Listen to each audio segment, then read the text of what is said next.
आधे जीत मिली या फिर जीत नहीं पाए।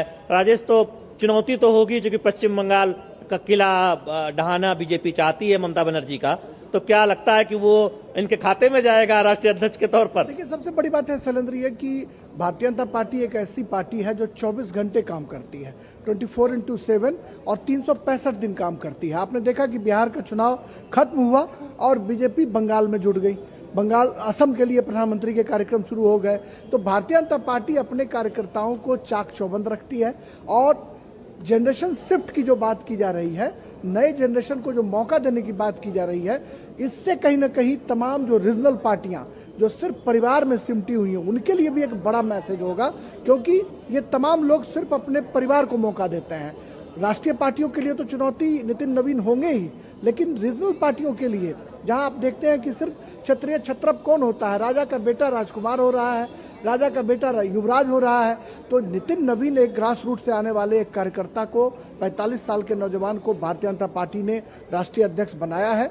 चुनौतियां जरूर होंगी, लेकिन अपने कौशल से निश्चित तौर पर नितिन नवीन चाहेंगे कि बंगाल का हम किला फतह कर सकें। राजा का बेटा या रानी की बेटी राजकुमार तो हो सकती है, राजा कौन होगा? लोकतंत्र में तो राजा होता नहीं, लेकिन चुना हुआ प्रतिनिधि कौन होगा, मुख्यमंत्री कौन होगा, मुख्यमंत्री और प्रधानमंत्री कौन होगा, ये जनता तय करती है और जनता जनार्दन की ताकत है। बाकी राजनीतिक दलों को समझना चाहिए कि परिवारवाद नहीं चलेगा। और प्रधानमंत्री नरेंद्र मोदी कहते हैं कि युवाओं को पार्टी में लाना, 1 लाख युवाओं, तो ये एक शुरुआत जनरेशनल शिफ्ट के साथ। ये आपने बहुत मौजूद सवाल कहा कि प्रधानमंत्री ने कहा कि हम 1 लाख नौजवानों को पार्टी से जोड़ेंगे।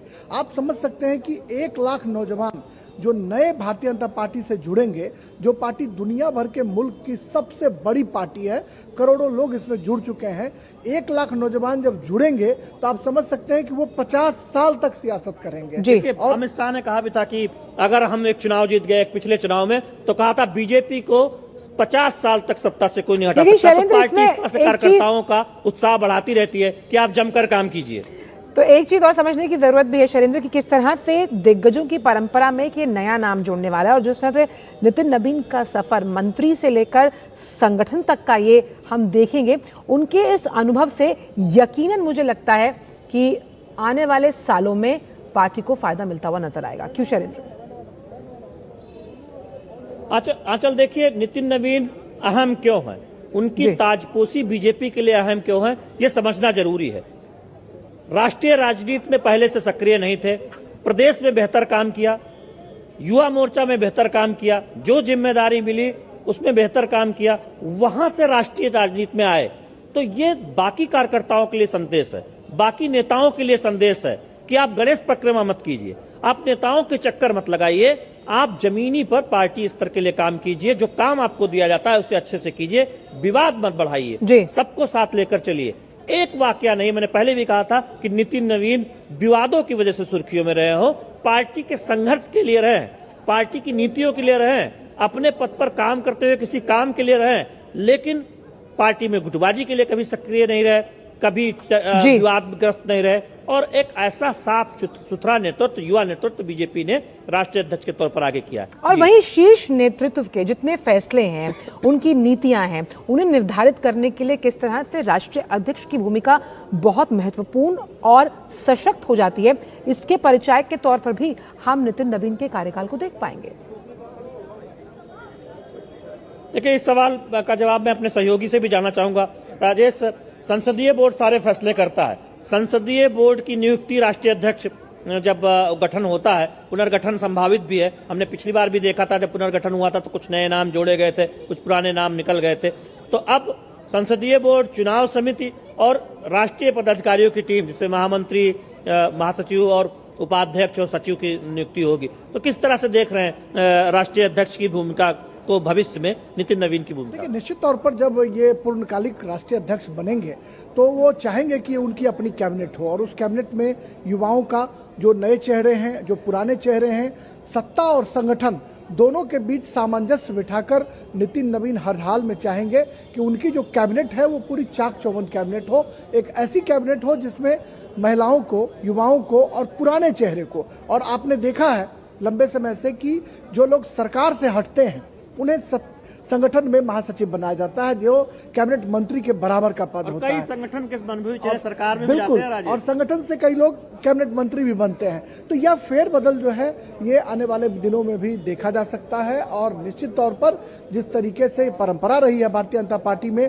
नए पौध को तैयार करना, आपने देखा कि अटल जी के दौर में किस तरीके से सैयद शाहनवाज हुसैन, डॉक्टर संजय पासवान, रविशंकर प्रसाद, प्रमोद महाजन, ये वो चेहरे थे जिनको अटल जी ने तैयार किया। आने वाले दिनों में आपने देखा आडवाणी जी के दौर में सुषमा स्वराज, अरुण जेटली, अनंत कुमार ये तैयार हुए। फिर अरुण जेटली का दौर आया तो उन्होंने धर्मेंद्र प्रधान, स्मृति ईरानी, जेपी नड्डा, माया सिंह, भूपेंद्र यादव, इन तमाम लोगों को उन्होंने तैयार किया। नरेंद्र मोदी जी ने। लेकिन ये चेहरे जो आप इनको बता रहे हैं, इनकी योग्यता देखी गई, इनका समर्पण देखा गया, इनका कौशल देखा गया, तब इनका चुनाव किया गया।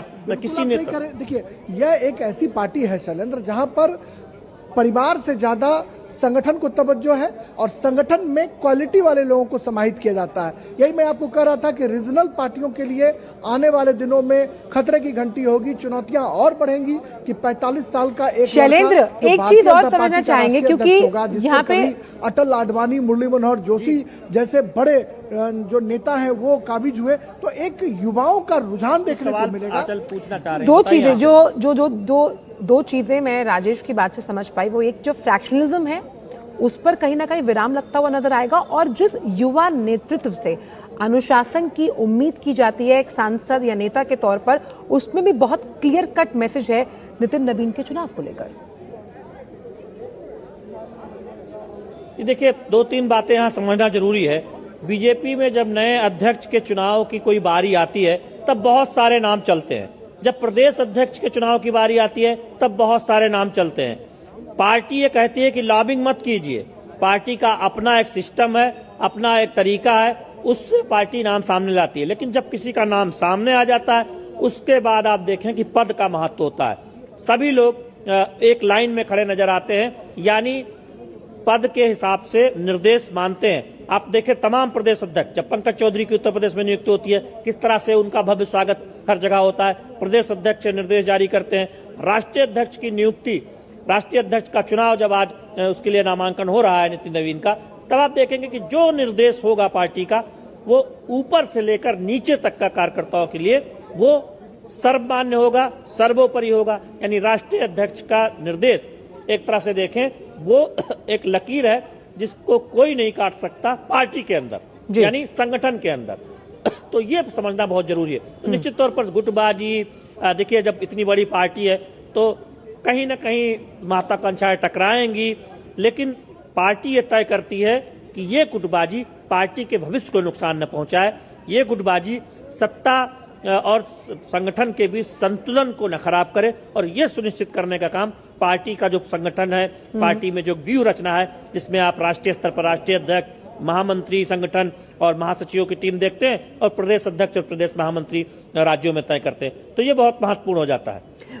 राजेश, ये हम गुटबाजी की बहुत अक्सर आंचल की बात करती हैं, तो आंचल थोड़ा ये पूछ लेते हैं इनसे जी। तो आपको लगता है कि बीजेपी में जब एक बार निर्देश चला गया तो कोई भी हो उसे मानना पड़ता है? देखिए, निश्चित तौर पर भारतीय जनता पार्टी एक अनुशासनात्मक पार्टी है। अनुशासन की बात होती है इस पार्टी में, और हर हाल में भारतीय जनता पार्टी में जो फरमान जारी हो जाता है उसके खिलाफ कोई नहीं जाता है। हाँ, अंदर तहखाने कई बार गुटबाजी की बात खबर आती है सामने, कई बार कई तरह की बातें जो है फ्लोर पे आती हैं, कई खबरें दब जाती हैं, लेकिन इतना डिसिप्लिन है इस पार्टी में कि राष्ट्रीय नेतृत्व जो फैसला करता है उस फैसले के साथ तमाम जो पार्टी के वरिष्ठ नेता हैं, तमाम जो कार्यकर्ता हैं वो खड़े नजर आते हैं।